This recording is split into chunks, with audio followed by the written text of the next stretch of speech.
반갑습니다. 몸 건강, 마음 건강의 건강지킴이 임송아입니다. 분명 똑같은 커피인데요. 어떤 날은 달콤한 향기가 나고 어떤 날은 유난히 쓴맛이 느껴지기도 하고 음악도 그래요. 똑같은 곡을 들어도 어떤 날은 귀에 착 감기는가 하면 어떤 날은 괜히 시끄럽기만 한 것 같죠? 예전 어르신들의 말씀에 이런 표현이 있어요. 아무리 좋은 것을 보고 맛있는 것을 먹어도 내 마음이 편치 않으면 아무 소용없다고요. 맞는 말씀 같죠? 먼저 마음이 편해야 커피도 달고 노래도 즐겁게 감상할 수 있으니까요. 혹시 지금 쓰디쓴 사회생활 잘 버티고 계시나요? 이럴 때는 그래도 마음만은 달달하다. 기분 좋은 생각으로 바꿔 생각하기 필요하겠죠? 몸 건강, 마음 건강, 오늘 순서 시작할게요. 라디오로 생방송되는 오전 11시 유튜브에서 원음방송 또는 몸 건강, 마음 건강 라이브를 검색하시면 실시간으로 방송에 참여하실 수 있고요.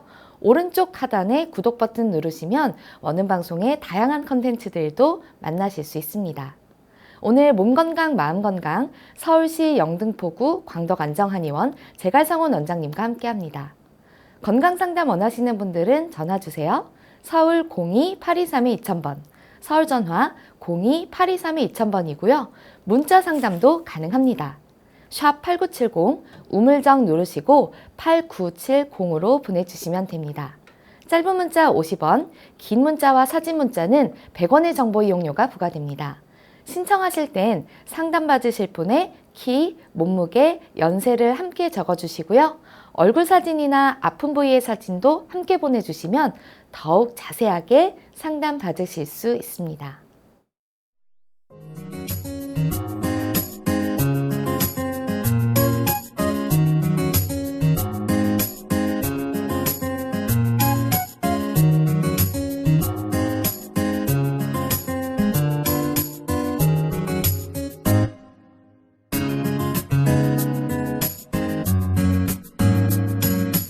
몸 건강, 마음 건강.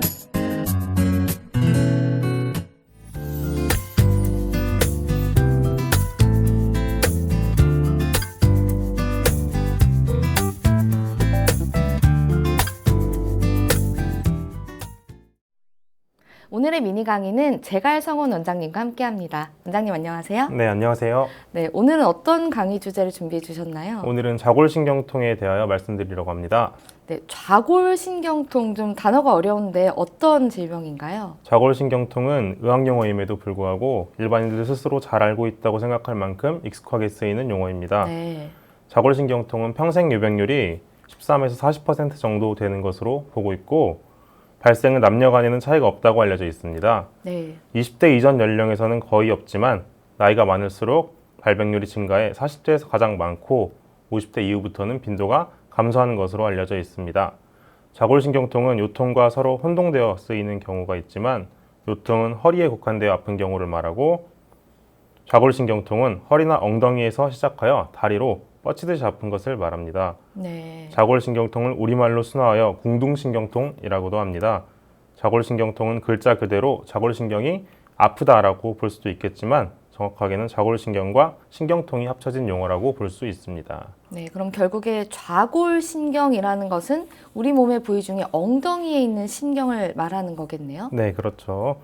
좌골은 의자나 바닥에 앉았을 때 바닥에 닿는 부위로 허리뼈 아래 엉치뼈, 옆으로 날개 모양으로 붙어있는 장골, 음부를 둘러싸는 치골과 함께 골반을 둘러싸는 골반뼈를 이룹니다. 네. 좌골신경은 좌골 안쪽으로 제4허리뼈부터 제3엉치뼈에 걸쳐 척수에서 나오는 신경뿌리들이 모여서 만드는 말초신경으로 몸 전체에서 가장 길고 굵은 신경입니다.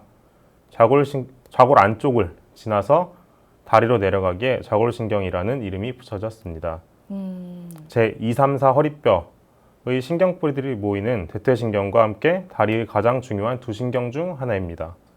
넓적다리 신경은 넓적다리의 앞쪽으로 내려와 안쪽 장단지에서 끝나는 신경이며 넓적다리 신경을 제외한 모두는 실질적으로 좌골신경이 지배한다고 할 수 있습니다. 네.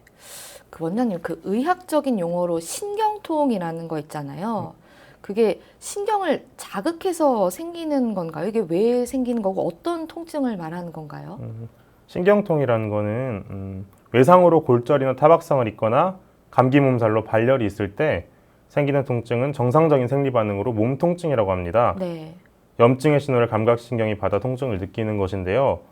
이와 달리 신경 자체에 병이 발생하여 신경에서 자발적으로 비정상적인 통증 신호를 지속적으로 발생하는 경우를 신경병증성 통증, 줄여서 신경통이라 합니다. 네. 신경통의 통증은 만성적으로 지속되며 상대적으로 몸통증에 비해 관리가 어려운 경향이 있습니다. 신경에 병이 생기는 원인은 매우 다양하지만 자갈신경통의 경우엔 대부분 신경이 압박되어 발생하는 경우가 많습니다. 신경의 압박이라는 것은 뭐 우리가 뭐 흔히들 잘못된 뭐 생활 습관이나 자세 이런 것들로 뭐 빗대어서 생기는 건가요? 네, 그렇죠. 정상적인 자세로 계속 있다면은 신경 압박이 생기지 않습니다. 하지만 비정상적인 잘못된 자세로 있게 되면은 신경 압박이 생기게 되어서 통증이 발생하게 됩니다. 네. 근데 뭐 요통이라고 하잖아요. 허리 네. 통증 이런 건 사실은 굉장히 흔한 질병인데 그중에 좌골신경통이라는 거는 흔한 허리 통증, 요통과 다른 건가요? 네, 좌골신경통을 이야기할 때 네. 주의할 점으로 단순 요통과는 구분해서 말해야 합니다. 네. 요통은 매우 흔해서 전체 인구의 70% 이상이 한 번씩은 경험하게 되어 있는데요. 네. 요통 환자 85% 정도에서는 검사를 해도 원인이 될 만한 질환이 없으며 이를 단순 요통이라고 합니다. 네. 나머지 10% 정도에서 다양한 질환을 확인할 수 있는데 1%에서 3% 정도까지 허리 추간판 탈출증, 디스크가 있습니다. 아, 디스크가 허리 추간 탈출증 이렇게 얘기를 허리 하나요? 추간판 탈출증이라고. 추간판 탈출증. 네. 네. 단순 요통은 90% 이상에서 6주 이내에 자발적으로 회복하며 5% 정도의 환자가 만성 요통으로 진행하게 됩니다. 네. 애청자분들 중에 그 상담을 하실 때요. 다리가 저릿저릿해요. 뭐 엉덩이부터 계속해서 이제 통증이 지속하면서 뭐 허벅지까지 찌릿찌릿합니다. 뭐 자다가 너무 다리가 저려서 깨기도 해요라는 상담을 주시는 분들이 상당히 많이 있는데요. 네. 이게 또 좌골신경통과 연관성이 있나요? 좌골신경은 허벅지 바깥쪽, 종아리의 바깥과 뒤쪽, 그리고 발목 안쪽 복숭아뼈 주변을 제외한 발의 거의 모든 부분을 지배하는 신경입니다. 네. 좌골신경이 손상되어 좌골신경통이 발생하면 이 감각 지배 부위를 따라 통증이 발생합니다. 통증은 주로 띠 모양으로 엉덩이나 허벅지 바깥쪽에서 시작해서 종아리 바깥쪽과 뒤쪽으로 내려오는 것이 일반적입니다. 네. 또한 통증은 주로 날카로운 양상으로 환자마다 다양한 단어로 설명을 하는데 주로 표현하기로는 저리다, 아리다, 전기 오듯 쩌릿하다, 칼로 점인 듯하다, 다리가 빠질 것 같다 라고 합니다. 네. 통증은 지속적인 경우도 간헐적인 경우도 있습니다. 화장실에서 배변을 하거나 무거운 것을 들 때, 기침을 하는 등 순간적으로 복압이 증가될 때 통증이 유발될 수 있습니다. 네. 또한 엉덩이가 뻐근하게 아프고 쏘는 듯하며 다리로 내려가면서 저리거나 화끈거리는 증상도 나타납니다. 특히 허리를 구부릴 때 통증이 심해지기도 하고 뿐만 아니라 기침, 재채기를 하는 경우에 통증이 심해지는 경우도 있습니다. 그 제가 또 아는 분들 중에 그 자다가 이게 그냥 뭐 뒤척임이 아니라요. 다리를 이렇게 뭐 찬다고 해야 되나? 네. 이렇게 이걸 뭐라고 해야 되지? 그러니까 다리를 이렇게 막 갑자기 팍팍 차서 일어나거나 저릿저릿하거나 이런 걸 느끼시는 분들이 상당히 있는데 이것도 좀 좌골신경통의 뭐 일환으로 볼 수가 있나요? 일반적인 증상은 아니라고 보는데요. 네네. 아까 말씀드렸다시피 쩌릿쩌릿하거나 네. 이제 저리거나 칼로 쑤시는 듯하다, 다리가 빠질 것 같다 라는 게 음. 일반적인 증상이고 발을 차는 증상은 일반적인 좌골신경통 증상은 아니라고 보입니다. 좀 다르게 볼 수가 있겠네요. 네. 그럼 좌골신경통은 아까도 좀 통계를 말씀해 주셨지만 네. 얼마나 실제로 흔한 질병인가요? 좌골신경통의 발생 빈도는 매우 흔합니다. 요통이 있는 환자의 10% 정도는 좌골신경통도 함께 있는 것으로 알려져 있습니다. 전체 인구의 2% 정도가 평생에 걸쳐 보자면 전체 인구의 40% 정도가 한 번쯤은 좌골신경통을 겪는 것으로 보여집니다. 네. 많은 환자들이 과거 예를 들어 50대 환자가 있다면 20대 정도의 허리 통증이 있었다고 기억하는 경우가 많습니다. 남녀 간에는 크게 차이가 없으며 주로 네. 40대에서 60대에 많이 발생합니다. 음. 또한 키가 클수록 흡연자일수록 그리고 정신적인 스트레스가 많을수록 잘 생긴다고 합니다. 직업적으로 물건을 들어야 하는 강한 육체적 강도의 직업, 운전을 직업으로 하시는 분들에서 보다 흔합니다. 택시기사분들 중에도 많이, 기사님들 중에 많이 생기시고요. 또한 특히 구부정하게 몸통을 구부리거나 비틀어 일하거나 팔을 어깨 위로 들어올리는 자세인 경우 좌골신경통의 빈도가 앉아서 일하는 사무직의 경우보다 2~3배 높습니다. 네, 그 아까 뭐 통계를 말씀해 주셨을 때 나이가 들수록 빈도수가 많아졌다가 나이가 또 적정 연령대가 이상이 되면 좀 빈도수가 감소한다라고 말씀을 해주셨는데 그 이유가 뭐 따로 있나요? 40대에서 60대에 주로 많이 발생하게 되고요. 이제 그분들이 기억하기에 20대 때 난 요통이 있었다라고 하는 경우가 많은 편입니다. 그럼 60대 이상인 분들은 오히려 좀 좌골신경통을 겪는 분들이 좀 줄어드나 봐요. 네, 통계적으로 그렇게 나옵니다. 오히려 좌골신경통보다 그때 이후에는 다른 질병들을 더 겪는 네, 오히려 경우가. 통계가 집계가 안 되었을 수도 있고요. 더 나이가 들면 많이 생길 가능성이 높은데 아무래도 40대, 60대 환자분들이 좌골신경통으로 많이 진료를 받기 때문에 네. 통계가 이렇게 나오지 않았을까 생각합니다. 네, 그 좌골신경통이 생길 수 있는 분들 말씀해 주셨는데 사실 뭐 우리가 현대에 살면서 많이들 겪는 일이거든요. 뭐 네. 흡연을 하시는 분들이라든지 정신적 스트레스가 많다, 뭐 사무직이든 뭐든 이런 것들은 우리가 일상생활에서 많이 겪을 수 있는 것들인데 그럼 좌골신경통은 누구나 의심해 볼 수 있을 것 같아요. 네. 좌골신경통을 의심할 수 있는 구체적 증상들은 어떤 게 있나요? 네, 아까도 말씀드렸지만 비슷한 증상입니다. 엉덩이나 다리 뒤쪽이 쑤시고 많이 네. 저린 느낌. 특히 쑤시는 느낌 많이 있고 다리 저림 증상이 많습니다. 네. 또한 당긴다는 증상을 호소하는 분들도 많고요. 또한 허리를 구부릴 때 다리 통증이 심해지고 서서 있을 때 통증이 매우 심해져서 오래 서 있을 수 없고 다리가 빠질 것 같다고 호소하기도 합니다. 다리에 갑자기 힘이 빠지거나 발가락 감각이 둔해지면 좌골신경통을 의심해 볼 수 있으므로 신속히 진료를 받는 게 좋습니다. 네. 좌골신경통 같은 경우에는 사무직에 비해서 자주 뭐 비틀어 일하거나 뭔가를 무거운 걸 든다거나 하는 분들이 더 많이 생긴다고 말씀을 해주셨잖아요. 네. 그렇게 뭐 본다면 추측을 해본다면 약간 운동성과 좀 관련이 있는 것 같은데 네, 아무래도 네, 구체적으로 좌골신경통은 왜 생기는 건가요? 네, 좌골신경통의 90% 이상이 허리 추간판 탈출증, 흔히 아는 디스크로 추간판이 신경 뿌리를 눌러서 발생하게 됩니다. 네. 그래서 요추 4~5번 사이 혹은 허리 척추 5번째 및 엉치 척추 1번째 사이에서 잘 생깁니다. 허리뼈관 협착증, 흔히 말하는 협착증, 그리고 이상근 증후군이나 드물게 종양 등의 원인으로 발생할 수도 있습니다. 네. 그러면 여기서만 추측을 해본 건데 디스크가 있는 분들은 좌골신경통이 더 잘 생길 수 있다. 그러니까 디스크의 합병증으로 볼 수 있다라고 예측할 수도 있나요? 합병증으로 보기는 어렵고요. 네. 디스크가 있는 분들이 더 많이 생긴다라고 생각할 수 있습니다. 합병증은 아니지만 디스크 있는 분들은 더 잘 생길 수 있다. 네. 네, 알겠습니다. 계속해서 말씀을 좀 네, 해주시죠. 좌골신경통은 디스크로 어느 정도 압박되는가에 따라 발생하는 것이 아니고 국소염증 또는 면역학적 과정이 관여한다고 알려져 있습니다. 그래서 추간판 탈출증의 정도와 좌골신경통은 직접적인 상관관계가 뚜렷하지는 않습니다. 네, 그러니까 꼭 뭐 디스크가 있는 분들이 다른 병이 잘 생긴다라는 게 꼭 합병증으로 보는 건 아닌 거네요. 네, 그렇죠. 그럼 진단은 어떻게 받게 되는 건가요? 좌골신경통이 하나의 병명이 아니고요. 네. 하나의 증상입니다. 이거는 증상이 우선 좌골신경통이 합당한가를 판단하고요. 앞에서 설명한 양상의 다리로 뻗치는 통증인지 의사가 환자의 설명을 듣고 판단하게 됩니다. 근데 증상이 아니고 뭐 증상인지 진단명이 아니다라는 게 좀 어떻게 보면은 좀 아이러니하게 느껴지는데 이게 어떤 표현인 거죠? 좌골신경통이기 때문에 이건 네. 통증을 표현한 하나의 단어고요. 예를 들어서 뭐 추간판 탈출증 네. 이건 하나의 진단명이 됩니다. 네. 그 차이가 어떤 건지. 네, 그러니까 이러한 아픔을 네. 좌골신경통이라고 표현한다는 거지 네. 구체적인 어떤 질병의 명칭은 아니라는 네, 말씀이신 그렇죠. 거죠? 네. 아, 네, 이해를 좀 할 수 있을 것 같습니다. 네. 증상이 합당한지 네. 판단하고 판단합니다. 예. 요통이 동반된 경우도 많고요.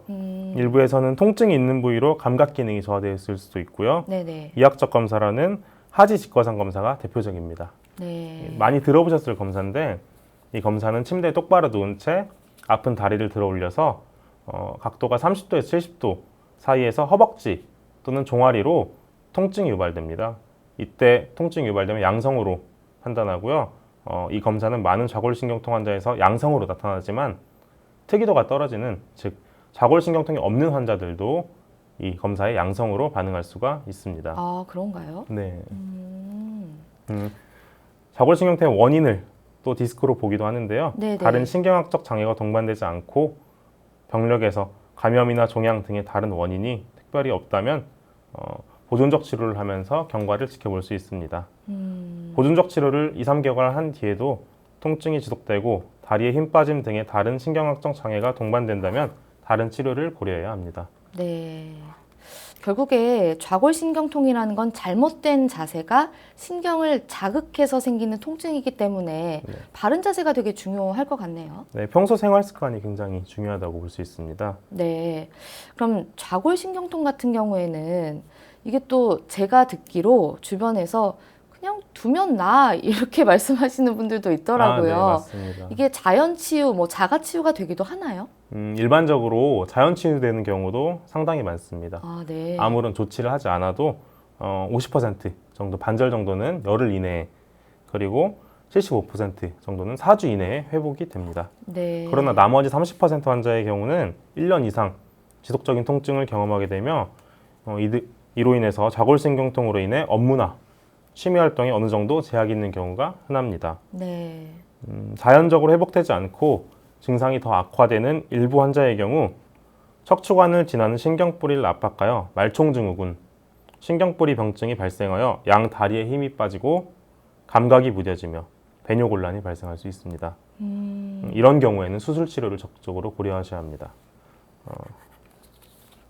그러면 지금 말씀하셨을 때 10일 이내 50%, 뭐 또 4주 이내 75% 정도 호전이 된다고 말씀해 주셨잖아요. 네. 그럼 이걸 반대로 얘기하면 좀 한 달 정도 두고 봤는데 이 통증이 지속된다면 치료를 받는 것이 좋다라고 해석해도 될까요? 네, 맞습니다. 한 달 정도 지났는데도 낫지 않는다면은 치료가 필요한 정도이기 때문에 꼭 내원하셔서 진료를 받으셔야 합니다. 네. 그럼 좌골신경통도 수술적 치료를 한다고 말씀하셨는데 이게 허리 디스크 치료랑 좀 비슷한 치료를 하게 되는 건가요? 네, 그렇게 되죠. 비슷한 치료를 하게 됩니다. 압박된 신경을 풀어주는 수술을 하게 되죠. 네. 알겠습니다. 결국에는 잘못된 자세가 좀 문제가 되는 통증이기 때문에 네. 예방이 굉장히 중요할 것 같다는 생각이 드는데 네. 좀 예방할 수 있는 생활 습관들이 있다면 설명을 해주시면 좋을 것 같습니다. 네. 좌골신경은 고관절 주변을 지나가기 때문에 평소 고관절 스트레칭을 자주 해주어 신경 압박이 생기지 않도록 하는 것이 중요합니다. 또한 허리 건강을 지켜주어야 좌골신경통을 예방할 수 있는데요. 의자에 앉을 때 등받이에 골반을 붙이고 허리를 꼿꼿하게 세우고 앉아야 합니다. 네. 등받이에 딱 닿을 정도로 의자 깊숙이 앉고 항상 등받이에 대고 꼿꼿하게 세워야 척추에 가해지는 부담을 최대한 줄일 수 있습니다. 네. 또한 운전할 때 페달과 너무 멀지 않게 당겨 앉아야 합니다. 운전석과 발 쪽 페달의 거리가 너무 멀면 허리를 계속 앞으로 숙이면서 운전을 하게 되어 허리가 경직되고 자세가 틀어지게 됩니다. 페달과 핸들과의 적정 거리를 두고 당겨 앉은 후 운전석 깊숙이 앉아서 최대한 허리가 펴지도록 해야 합니다. 네. 적정거리라는 건 본인이 느꼈을 때 좀 편안한 정도인가요? 네, 그렇죠. 이제 느끼는 것보다 조금 더 당겨 앉는 게 좋습니다. 아, 당겨 앉는 것이 좋은가요? 네, 아까 첫 번째 말씀드린 것처럼 항상 의자에 앉을 때 등받이에 허리를 깊숙이 붙이고 꼿꼿하게 사실 앉는 게 운전 좋습니다. 같은 거 오래 하신 분들은 운전석에서 멀리 앉아야 네, 저도 그렇게 네, 운전 잘하는 거다 이렇게 말씀하시는 분들이 있는데 바른 자세를 가지기 위해서는 좀 당겨 앉는 네, 것이 당겨 좋을 수도 앉는 게 있겠네요. 오히려 좋을 수 있습니다. 네, 알겠습니다. 또한 잘 때도 똑바로 누워 자야 합니다. 척추의 정상적인 곡선을 유지하고 좌우 대칭으로 균형이 맞게 똑바로 누워 자는 것이 바람직한 수면 자세입니다. 네. 이때 허리에 불편감이 있다면 작은 방석이나 돌돌 마른 수건을 허리 밑에 받치고 자는 것도 도움이 됩니다. 네. 또한 물건을 들 때 무릎을 굽히고 앉은 후 일어서면서 들어 올려야 합니다. 이건 스쿼트 자세라고도 볼 수 있는데요. 스쿼트 자세는 구체적으로 어떤 거죠? 설명을 좀 해주시면 좋을 것 같은데요. 허리를 이제 네. 그 허리 커브를 유지하면서 그대로 네. 아래서 위로 물건을 들어 올리는 운동인데요. 네, 허리 커브가 이제 원래 모양보다 반대로 힘이 가해지게 되면 네. 압박이 생기면서 신경병증이 생기게 됩니다. 음. 그거를 예방할 수 있고 허리 근육을 강화할 수 있는 운동입니다. 그러니까 앉았다 일어났다 하는 자세인데 그것을 허리의 커브를 적정선을 유지를 하면서 앉았다 일어났다 하는 자세를 네. 말씀하시는 거죠? 그 또한 허리를 꼿꼿하게 세우는 자세로 앉았다 일어나면서 물건을 드는 행동을 스쿼트라고 합니다. 스쿼트는 그러면 어떤 근육 쪽에 조금 강화를 할 수 있는 운동인가요? 대퇴근, 대퇴근. 기립근에 제일 기립근. 좋습니다. 그러니까 허리 근육과 다리 근육에 제일 좋다고 할 수 있습니다. 네, 알겠습니다. 또한 다리를 꼬거나 팔걸이 한쪽으로 체중을 싣고 비스듬히 앉지 않아야 합니다. 척추 질환이 발생하는 가장 원인 중 하나는 허리의 좌우대칭 구조가 무너져 균형이 깨질 때입니다. 네. 가장 많이 하는 행동은 다리를 꼬는 습관, 아, 비스듬히 기대어 있는 자세, 네. 또한 턱을 개고 앉는 자세 등이 척추의 균형을 무너뜨리고 한쪽으로 심하게 체중을 실리게 합니다. 사실 이런 자세들은 저도 상당히 많이 하는 자세인데 좀 오늘부터라도 고쳐보도록 노력을 해야 될 것 같고요. 한 달 정도 봤을 때 좀 자가치유가 될 수도 있다고 말씀을 해주셨지만 그 이상 지속되면 좀 치료를 권장한다고 말씀을 해주셨는데 네. 구체적인 치료 방법은 어떤 것들이 있나요? 크게는 수술적 요법과 비수술적 요법으로 나뉘어집니다. 네, 수술은 회복 기간의 단축 등의 단기적인 효과는 뚜렷하지만 수년 이상의 경과를 보았을 때는 비수술적 치료를 받은 분과 크게 차이가 없었습니다. 네, 다양한 수술법이 제시되고 있는데 아직 특정 수술법이 다른 것과 비교해서 우월한지 여부는 확인되지 않고 있습니다. 그러므로 수술로 가질 수 있는 이득과 위험성을 치료자와 의사가 상의하여서 최종적으로는 환자 스스로의 선택에 따라 치료를 받는 것이 좋습니다. 네. 한의학적인 치료 방법도 좀 궁금한데 어떻게 좀 다른가요? 네, 한의학에서는 크게 추나치료, 침치료, 약침치료를 생각할 수 있습니다. 네, 이제 추나요법 들어보셨을 텐데요. 네, 추나요법은 한의사가 손 또는 신체의 일부분을 이용하거나 추나 테이블을 이용하여서 환자의 신체 구조에 유효한 자극을 가하여서 구조적, 기능적 문제를 치료하는 한방 수기요법입니다. 최근에 또 의료보험 적용이 되는 걸로 알고 있는데 네, 맞나요? 맞습니다. 4월 8일부터 적용이 되어서 많은 환자분들이 현재 추나 진료를 받고 계십니다. 네, 추나의학이란 또한 신경근육계, 근골격계의 기능상 불균형과 부정열 있는 환자를 치료하는 치료법입니다. 네, 그리고 또한 봉독요법도 있는데요. 네, 봉약침요법이란 살아있는 꿀벌의 독낭에서 봉독을 추출 가공하여 약침 제제로 만든 후에 그것을 병증에 대한 변증을 통해 선정된 혈위에 적정량을 주입하는 침구 치료법입니다. 네. 이게 봉약침 있잖아요. 네. 어쨌든 이게 벌의 독을 가지고 하는 거라서 좀 무섭다고 하는 분들도 있더라고요. 네, 네. 이게 부작용 같은 건 없나요? 이제 많은 분들이 실제로 네. 맞아보시고는 네. 간지럽습니다. 실제로 벌에 붓기도 한다고 하던데. 예, 붓기도 생기고요. 네. 근데 그게 면역 반응이 생기면서 일어나는 증상들이라서 정상 반응이라고 봅니다. 가려움만 잘 참아주시면 치료가 상당히 잘 됩니다. 네, 알겠습니다. 이제 봉독에는 네, 멜리틴, 아파민 등의 성분이 있고 항염, 항균, 해열작용이 있습니다. 또한 멜리틴은 봉독의 가장 주된 성분인데요. 네. 건조 중량의 약 반절 정도를 차지하며 자체 독성은 강하지 않습니다. 봉약침의 제일 큰 작용은 소염 진통 작용인데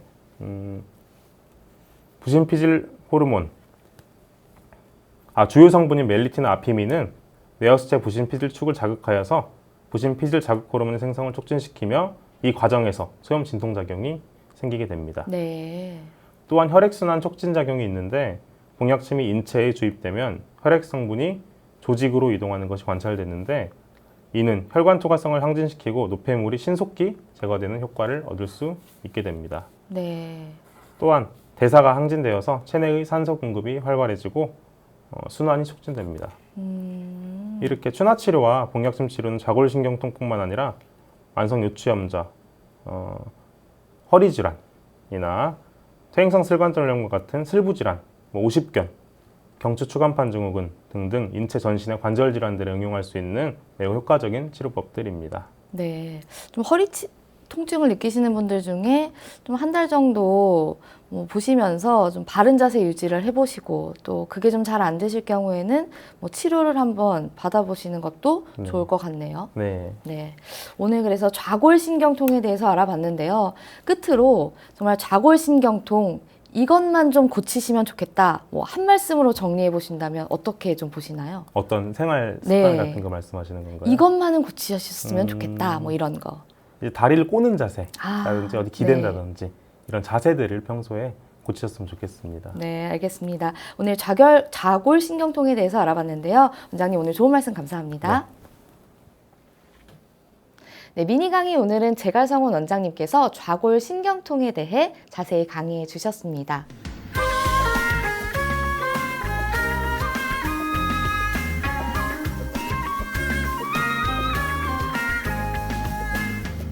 날이면 날마다 찾아오는 시간이 아닙니다. 약이 되고 복이 되는 꿀 같은 건강정보 튼튼보감 시간입니다. 오늘의 주인공은 고수입니다. 고수는 건강에 어떤 도움을 주는지 원장님께 여쭤볼게요. 원장님, 고수는 어떤 효능을 가지고 있나요? 고수는 특유의 냄새 때문에 호불호가 많이 갈리는 식품인데요. 그렇죠. 우리나라에서는 흔한 채소는 아니지만 동남아 요리, 특히 베트남 요리에서는 빠뜨릴 수 없는 존재인데요. 네. 맵고 특유의 강한 향을 가지고 있어서 오래전부터 향신료로 많이 사용되고 있습니다. 먼저 고수는 입냄새 제거에 좋은데요. 입냄새의 원인 중 하나가 위장이 좋지 않아서 네. 속에서부터 냄새가 올라오는 경우가 많습니다. 이럴 때는 위장을 건강하게 해줘야 하는데요. 고수는 위장을 튼튼하게 하는 효능이 있어 입냄새 제거에 도움을 줍니다. 그리고 고수는 면역력 강화에도 도움을 주는데요. 고수는 비타민C가 풍부해서 면역력을 높여주고 감기나 기관지 질환으로 기침이 심할 때 섭취하면 효과가 있습니다. 실제로 한방에서는 고수를 호유실이라는 약재로 사용했는데요. 네. 기침이 심한 환자의 기침을 멎게 하기 위해 사용했다고 알려져 있습니다. 또 고수에는 마그네슘 성분이 풍부해서 마음을 진정시켜주고 기분을 좋게 만들어주는 테프펜이라는 성분도 함유되어 있어서 심신 안정에 효과가 있습니다. 네. 또 고수가 전립선염 예방에도 좋은 효과가 있다면서요? 네, 고수는 전립선염을 치료에 효과가 있는데요. 한방에서 네. 찬 성질을 가지고 있어서 따뜻한 성질을 가지는 더덕과 함께하는 경우 더 좋은 효과를 볼 수 있습니다. 고수와 더덕을 1:1 비율로 달여서 복용하시면 전립선염을 예방과 개선에 도움이 됩니다. 네. 하지만 고수를 오랫동안 복용하는 경우 건망증이 심해지거나 시력이 나빠질 수도 있다고 하니까요. 과다 섭취는 하지 않는 게 좋습니다. 네, 알겠습니다. 오늘 좋은 정보 감사합니다. 네. 튼튼보감 오늘은 고수에 대해 전해드렸습니다.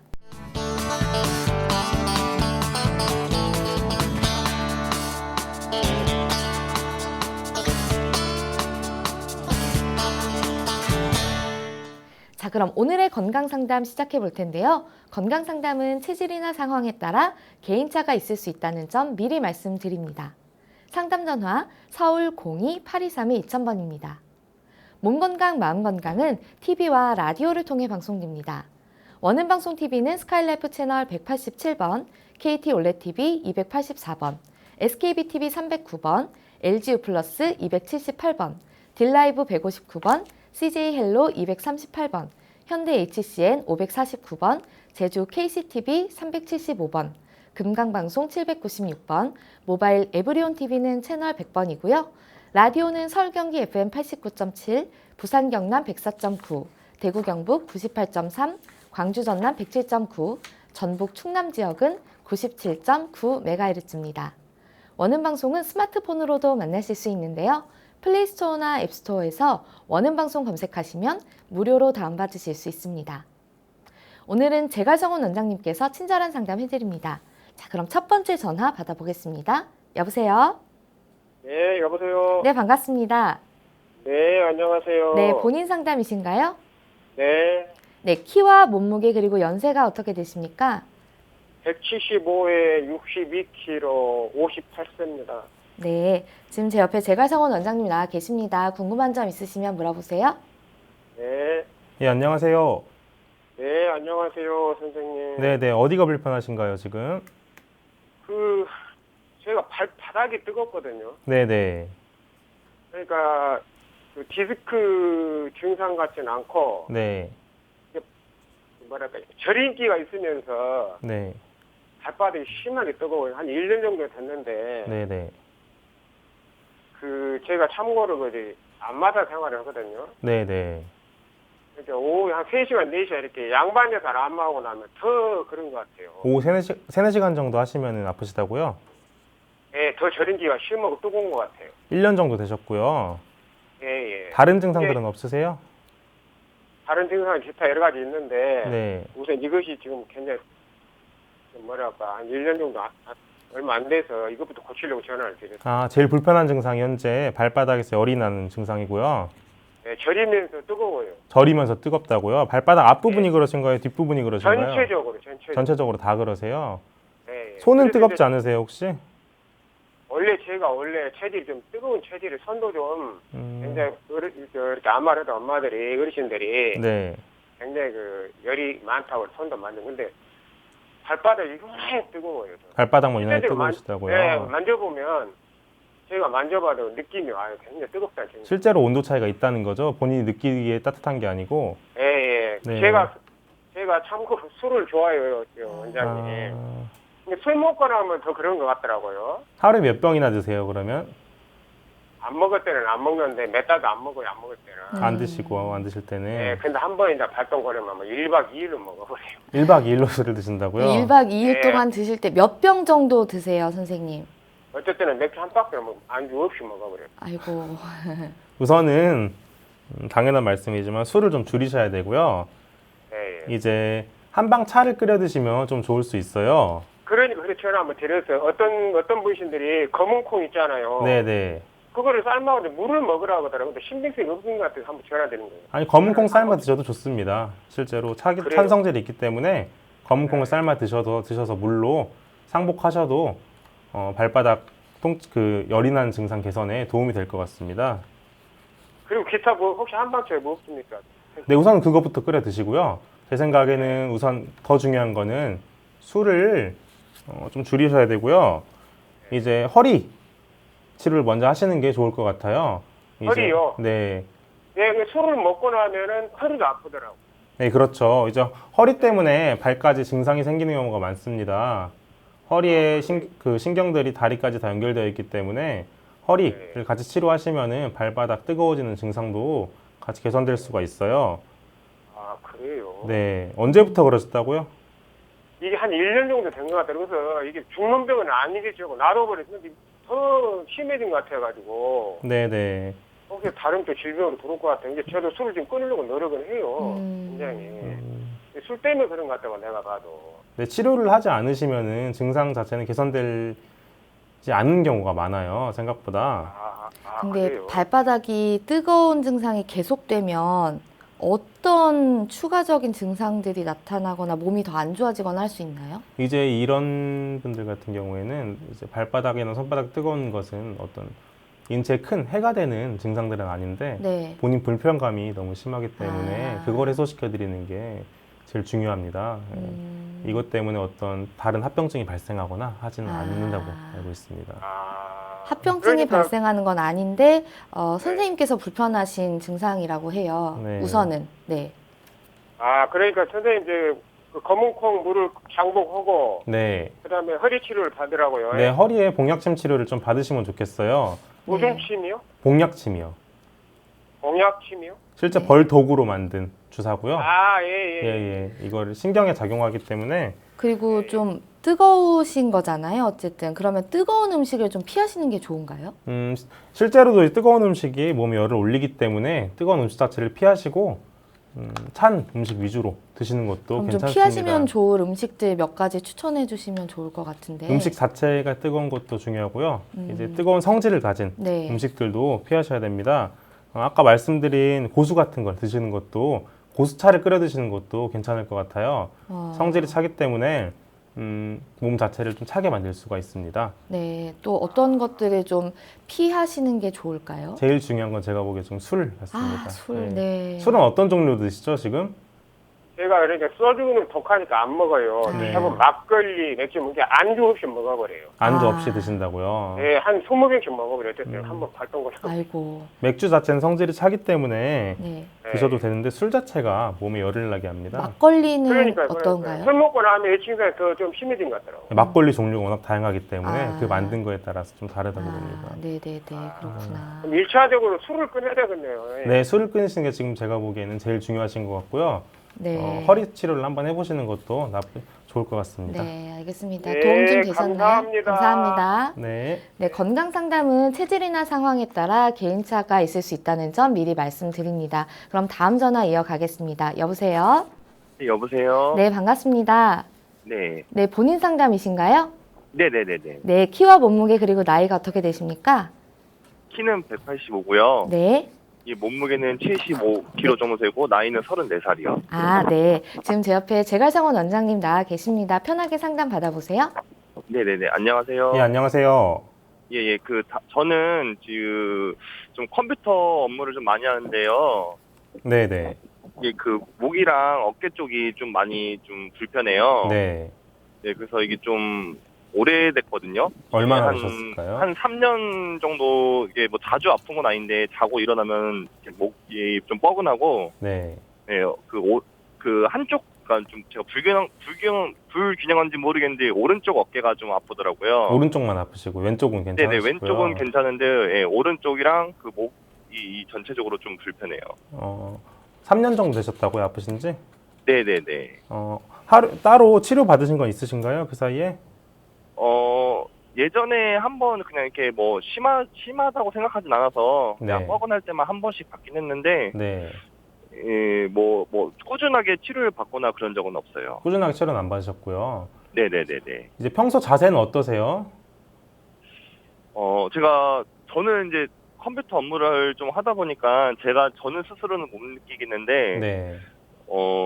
아무래도 좀 거북목 있잖아요. 막 네네. 그런 식으로 좀 목이 좀 나오는 것 같은 느낌이 들더라고요. 실제로 진단 저도 받으시진 모르게. 않으셨고요, 아직. 네네네. 이제 사무직 같은 분들 경우에 특히 컴퓨터를 많이 쓰시는 분들이 네네. 이런 경우가 굉장히 많아요. 네네. 본인도 모르게 고개를 앞으로 내밀게 되고 네네. 목의 커브가 사라지기 때문에 역커브가 생겨서 반대로 목뼈가 변형되기 때문에 만성적인 예. 통증이 생기는 경우가 많습니다. 아. 이런 경우에는 치료를 꼭 하셔야 되고요. 이제 네네네. 큰 병이 아니기 때문에 치료를 안 하시고 계속 이제 뭐 주물르거나 좀 괜찮겠지 하고 계시는 경우가 상당히 많아요. 예, 그런- 제가 보통 네네. 제가 막 주무르거든요, 항상. 네. 그냥 이렇게 좀 뻐근하다고 생각해서 주무르긴 한데 이게 나아지는 느낌은 별로 없어서. 네. 예. 이제 그 자세를 아예 원천적으로 고치시거나 네. 치료를 하셔야 좋아질 수가 있지 네. 이 상태로는 더 악화된다고 네. 볼 수밖에 없어요. 아. 이미 그 정도로 통증을 네. 느끼실 정도면 네네네. 자세가 많이 안 좋으시기 때문에 통증이 발생한 네. 걸로 보이고요. 네. 이제 추나 치료나 침 치료를 받으셔서 구조적인 네. 문제를 해결해줘야 통증이 네. 사라질 수 있습니다. 지금. 아, 그럼 혹시 이게 제가 궁금한 게 치료 기간은 뭐 이렇게 정해져 있나요? 아니면은 좀 괜찮아질 때까지 받는 건가요? 근데 유병 이제 그 앓으신 기간이 아프신 기간이 네네. 상당히 길기 때문에 이런 경우에 네네네. 6개월 이상은 치료를 하셔야 된다고 봅니다. 아. 예를 들어서 한 달 정도 아프셨다 하면은 한 네. 보름 정도 받으시면 좋아질 수 네네. 있다고 보는데요. 네네. 3년 이상 아프신 경우에는 최소 6개월 이상은 치료 받으셔야 좋아질 수 아. 있다고 보입니다. 아, 예. 네, 감사한 말씀 너무 잘 들었습니다. 네, 네네. 좀 이렇게 도움이 될 만한 평소에 좀 네. 뭐 스트레칭이나 뭐 이런 거 좀 있을까요? 네, 이제 가장 중요한 거는 네. 장시간 앉아 계실 건데 중간중간 일어나서 그 네. 고정된 자세를 풀어주는 게 제일 중요하고요. 30분 네네. 이상 같은 자세로 계시면 안 네. 되고요. 항상 이제 목 돌려주고 앉아서 스트레칭 해주고 내가 의식적으로 자세를 바르게 하려는 게 굉장히 중요합니다. 네, 또 거북목일 수 있다고 하시는데 또 네. 잠잘 때 자세가 또 중요하다고 하더라고요, 거북목은. 네, 잠잘 때도 중요하고요. 아까 말씀드린 대로 바른 자세로, 정자세로 반드시 누워서 자는 게 제일 중요합니다. 아, 이게 참 근데 쉽지는 쉽지 않더라고. 않죠, 근데 네. 사실. 네. 하나 더 뭐 여쭤봐도 될까요? 네네네. 네. 네, 제가 한 번씩 이제 아프다고 했잖아요. 그래서 이제 목이 결려서 이렇게 크게 목을 이렇게 이렇게 좌우로 크게 한 번씩 돌릴 때가 있거든요. 네. 세게 돌릴 때가 있는데 그게 좋은 건지 아니면은 좋지 않은 건지를 잘 몰라서. 아, 너무 과하게 돌려주는 거는 좋지 않습니다. 이제 네. 그 가동 범위까지만 돌려주셔야지 아프다고 해서 억지로 그 가동 범위 이상으로 돌려주게 되면은 더 큰 문제가 발생할 수 있기 때문에 네. 근데 이건 저도 좀 궁금한 게 저도 이렇게 주로 자주 돌리는데 그러니까 전 돌리지 않고 이렇게 왔다 갔다만 해도 꼭 그 으드드득 소리 나잖아. 네네. 그게 네네네. 저도 거의 뭐 남성 여성을 따질 수 없지만 남성분들 못지않게 나거든요. 네. 괜찮은가요? 소리를 내는 건 사실 권해드리진 않고 있습니다. 지금은. 네. 이제 느끼기에 소리가 나면 굉장히 시원하다고 어, 느끼시는데 네. 네, 그네. 그 만족도가 상당하거든요. 네, 관절 그 네. 가동 범위를 살짝 넘어서서 음, 나는 소리이기 때문에 네. 그 목이나 허리 쪽에 뼈에 소리를 내는 것은 추천드리지 않고요. 아, 주로 주변 근육이나 인대를 이완시켜 주는 걸 추천하고 있습니다. 네. 감사한 말씀 너무 잘 들었습니다. 예, 예. 네, 감사합니다. 앞으로도 네, 저희 방송 애청 부탁드리겠습니다. 예, 감사합니다. 네.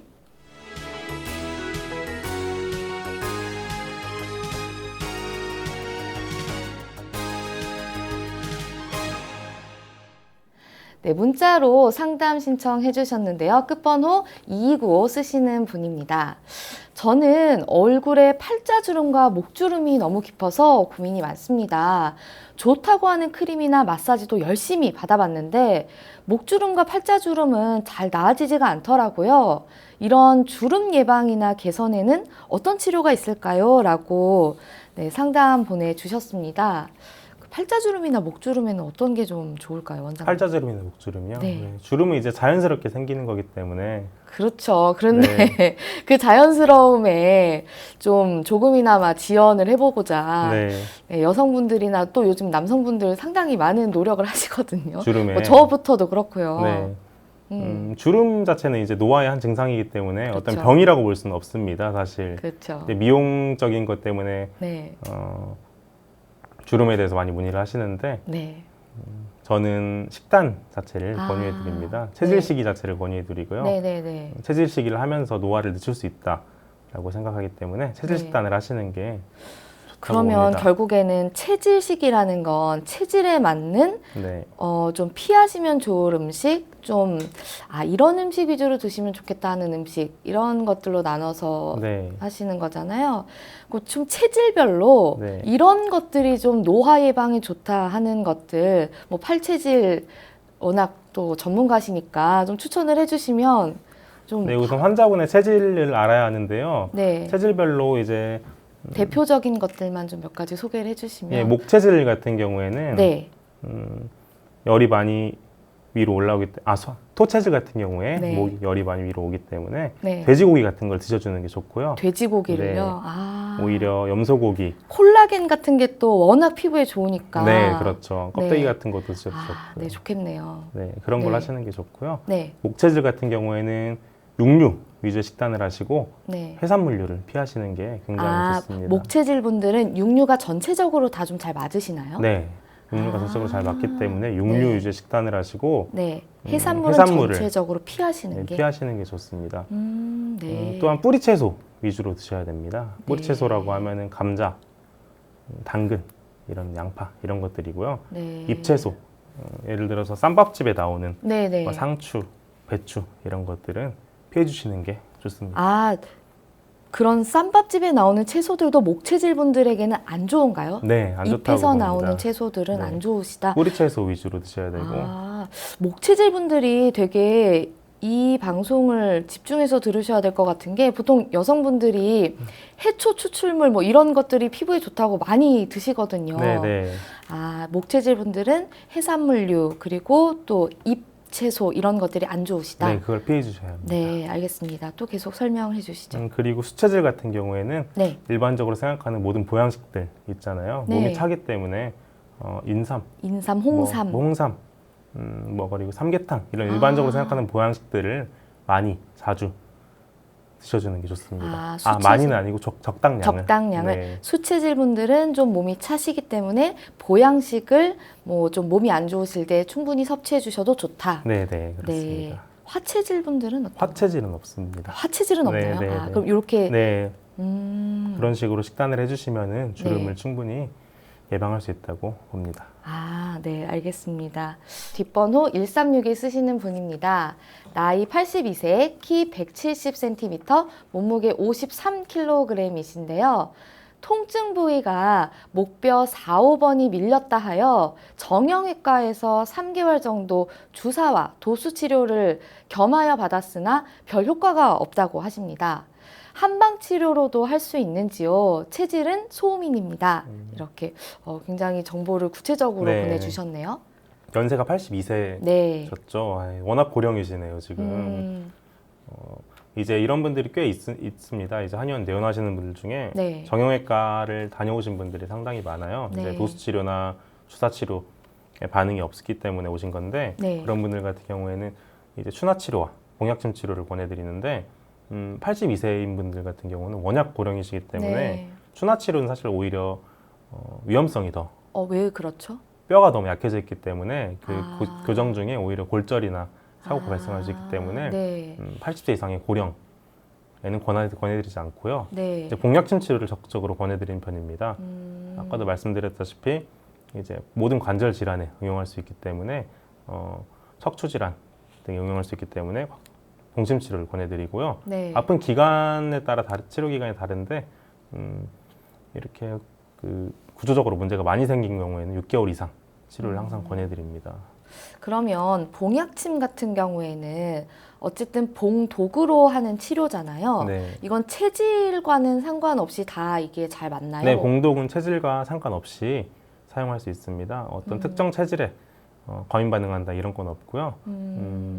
사람 따라서 반응이 다르긴 한데 그게 체질에 따라 다르진 않은 걸로 보고 있습니다. 그럼 사람에 따라 다르다는 건 어떤 의미를 말씀해 주시는 걸까요? 같은 용량을 주입을 해드려도 용량별 주의. 네, 어떤 분들은 저희가 똑같은 용량으로 시작을 해도 어떤 분들은 바로 가려움이 나타나는 경우도 있고 네. 붓는 경우도 있으신데 어떤 분들 같은 경우는 뭐 용량을 3, 4배 이상 늘렸는데도 가려움이나 붓기 없이 치료가 되는 경우도 있습니다. 네. 그러면 이거 개인적으로 궁금한 건데, 그러니까 가려움이 많고 말하자면 그 치료 효과가 적고 어떤 분들은 가려움이 적고 치료 효과가 많고 이것도 개인차는 좀 있을 수 있는 거죠. 네, 네. 이제 그 가려움의 정도와 이제 네. 실제 뭐 치료 효과와는 비례하진 않습니다. 뭐 비례도 아니고 반비례도 네. 아닌 개인차다. 네, 그 봉독 그 반응 자체가 세냐나 네네. 적냐의 차이지 이제 그거에 따라서 치료 기간이 달라지지는 않는다고 봅니다. 네, 알겠습니다. 어쨌든 봉약침 치료를 조금 더 권장하신다. 네. 네, 잘 들었습니다.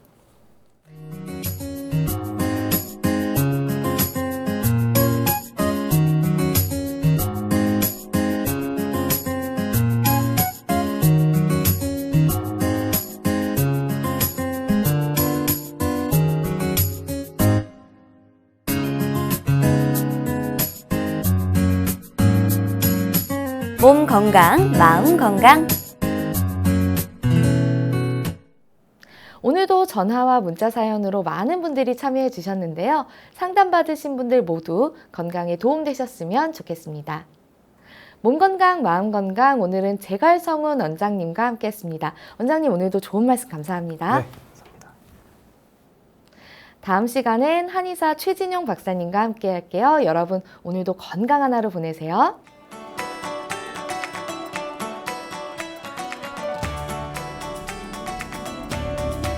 이 프로그램에 참여하신 분들께는 움트리에서 정성을 담은 명품장 선물 세트를 드립니다.